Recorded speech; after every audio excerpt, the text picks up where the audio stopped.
let's just use a common couple of muscle groups like the hamstrings, like the hip Sure. flexors, like the ankle. We get a lot of people with tight ankle mobility, whether it's soleus or other muscle groups. What movements or exercises work better, I guess, is the question, than sort of passive stretching? So one of the rules that I think we forget in the yoga world and in the fitness world is the rule of opposites, that every muscle has an opposite, right? So you know Yeah. this, there's the agonist and the antagonist. Let's talk about the hamstrings. So why are the hamstrings tight? And this is, as a trainer, I would encourage any trainer or any fitness person to stop saying, oh, I've got tight muscles, I need to open them up. Instead, Yeah. ask the question, why is the muscle tight?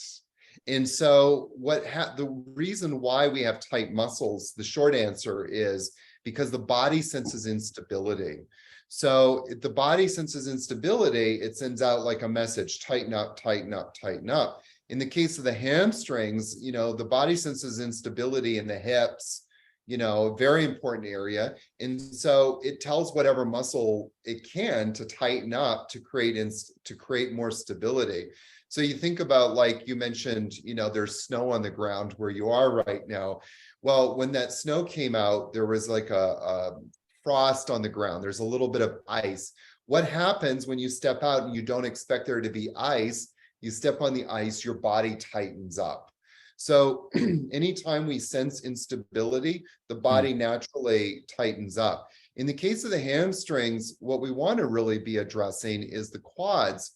And if you have a client like on the ground, okay, and they're lying flat on the ground or on the table, wherever you work on them, and you ask them to bring their leg up to the sky, what you normally would do as a trainer is try and get them to increase their range of motion. You would push on that leg to quote unquote stretch the hamstring. What I would actually like you to do is to bring your hand to the shin bone and ask them to press into the shin bone. Now what we're doing is we're actually activating or engaging the quad muscle, which is really weak. And all of a sudden, once the quad starts activating, the quad starts improving its ability to shorten properly. Guess what? The antagonist, the hamstring, starts to quote unquote let go and release. So earlier I was talking about like flipping the script, and part of that flipping the script is, instead of being obsessed with lengthening muscles, because muscle's job is not to lengthen. A muscle's job is to shorten. In its shortened state, it moves bones. In its shortened state, it actually stabilizes joints. So the worst thing that we can do is actually lengthen a muscle. And a muscle in its lengthened state does not move bones, and it does not stabilize joints.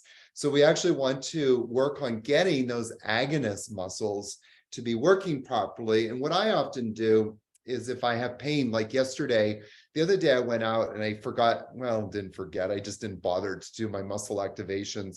And I went for a walk, and yesterday I was walking around my place, and it was like my hamstring was cramping on me. And I was like, oh yeah, that's because I didn't do my muscle activations. Anyways, I did a quick glute activation and a quad activation. Cramp was gone right away, and my hamstring relaxed.